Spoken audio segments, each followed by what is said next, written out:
Just yell action when you're ready. Go ahead.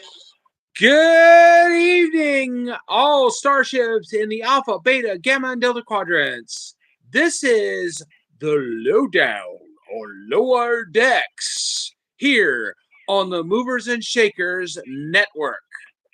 I am your host, Josh Pritchett, writer and head of the Northern Virginia Star Trek Meetup Group, welcoming you to a new season of Star Trek Lower Decks. And we are tonight going to cover the first two episodes of this season. This will be season 4 of Lower Decks. And we've also got some very interesting Star Trek news I'd like to share with you this evening. But first, a quick recap of our first two episodes. So, starting off with episode 401. Full disclosure here, folks, I did wash my windows today. Episode 401, Tuvix.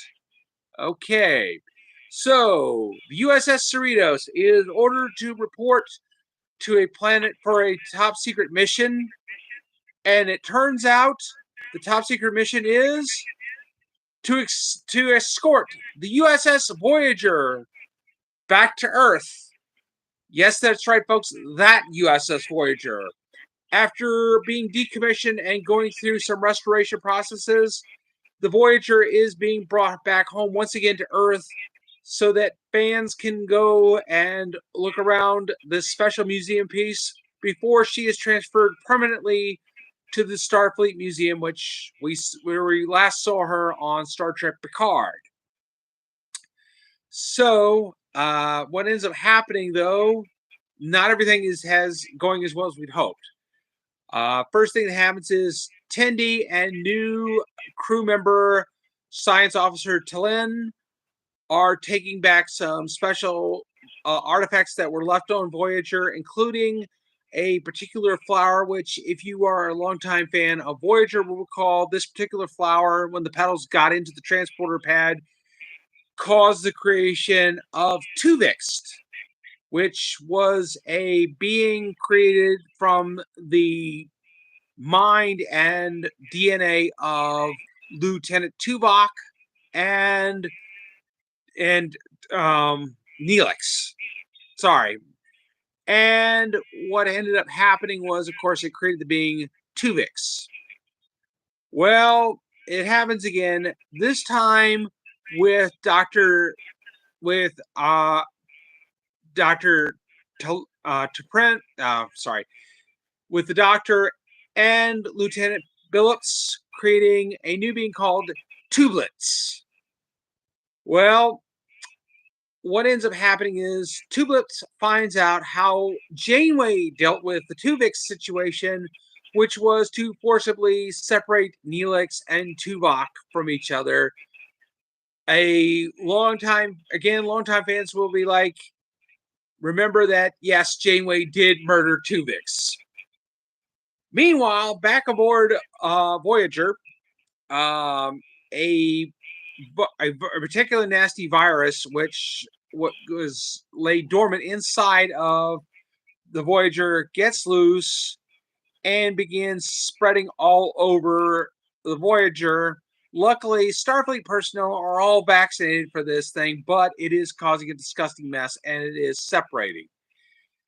And is therefore getting into Voyager's biocircuitry, activating such things as the killer clown from one episode, and also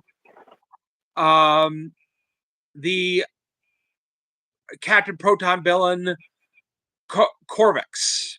So what ends up happening is Boimler, Ransom, and Mariner have to try to retake control of Voyager before the virus, which then suddenly gets enjoined with Borg nanites, links up with a Borg cube. Well, back aboard the Cerritos, Tubelets is going around creating hybrids of all the command staff. So Tendi and Talar have to work together to try to contain the situation. Ultimately, they end up combining all the hybrids into one giant being, which is not exactly what they intended to do, but it does stop Tubelets from creating any more hybrids. So they had to figure out how to separate all those out. Then, back aboard Voyager, it's up to Boimler to try to stop the virus from taking the Voyager and its captives to the Borg. So he frees Rutherford, who's been captured, and they manage to shut down Voyager by using a particular cheese that somehow got into the biocircuitry of Voyager the last time. Well, after that, and both crews are rejoined together. Voyager's taken back to Earth and restored once again. And we find out that several of our heroes are promoted. So Boimler gets promoted to lieutenant junior grades, as does Tindy and Talar. And surprisingly, Mariner is also promoted to lieutenant junior grade, which she was not expecting, nor does she want. And she's trying to get Ransom to demote her back to ensign. Ransom will not hear it, and basically has announced that he has looked over her record and has found out that she has been promoted and demoted several times, and he's just not fallen for this. So he's going to, try to mentor her into being a better Starfleet officer, which leads us to episode 402. I have no bones, yet I must flee, which fans of the great Harlan Ellison will recognize as a play on his classic novella, I Have No Mouth, Yet I Must Scream. So, Voyager is dispatched to a menagerie to pick up a pair of humans that were accidentally captured and put in the menagerie display. We don't know how that happened, but let's just go with it. So,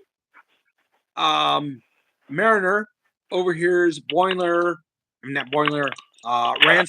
and Shax's talking about how he's not going to fall for any of Mariner's hijinks, which she automatically assumes means he's going to demote her. So she decides, fine, I'm just going to get myself demoted anyway. So she starts being insubordinate as usual, typical Mariner stuff. Meanwhile, Boimler is really excited that he's getting his own quarters and moving out from the lower decks bunks. Unfortunately, his first choice of quarters is right above the nacelles. The light from the nacelles is beaming into his room, and it's not ideal. So he gets moved to another set of quarters.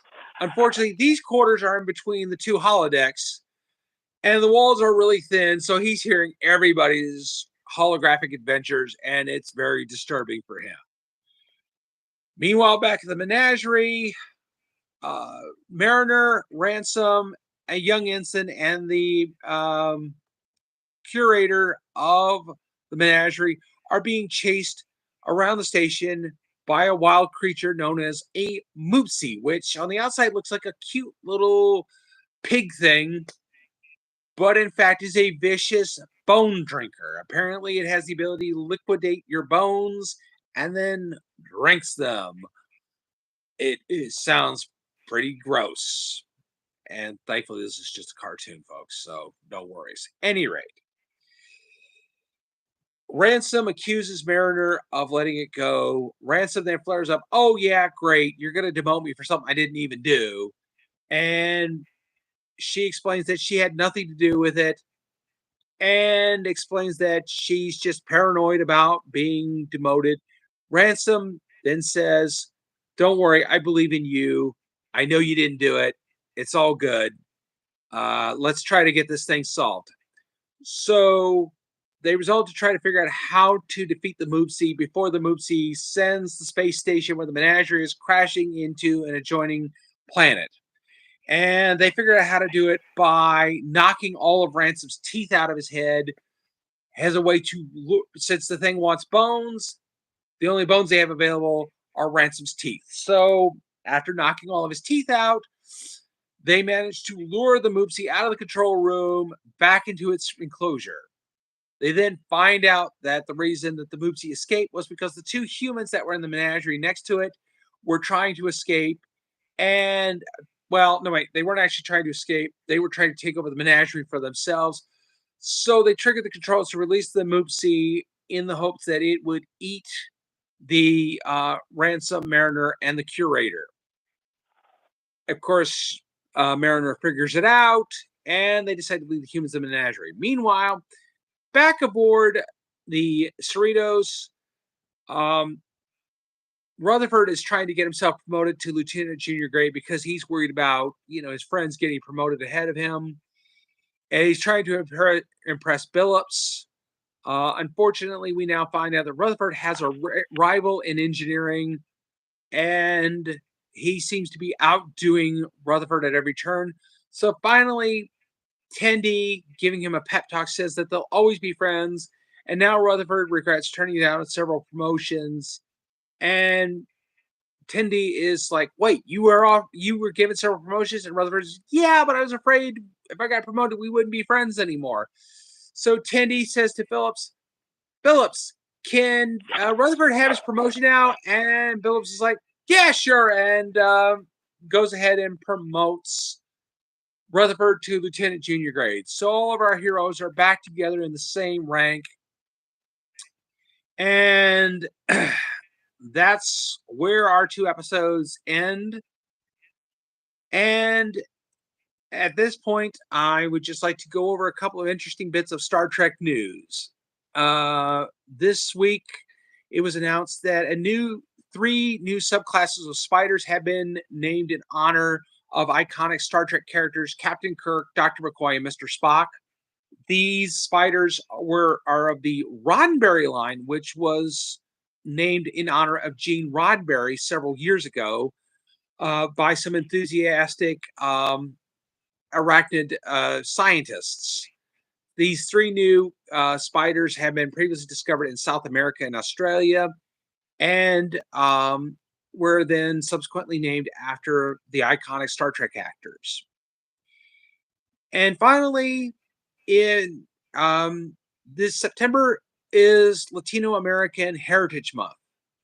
And we here at Lowdown on Lower Decks would like to encourage you to celebrate by watching several Star Trek movies and TV shows which featured prominent Latino actors. Among them, Riley Azargaria and her father Carlos of Star Trek's Prodigy and Lower Decks, Melissa Navarra of Star Trek Strange New Worlds, Santiago Cabrera of Star Trek Picard, Zoe Saldana of the Star Trek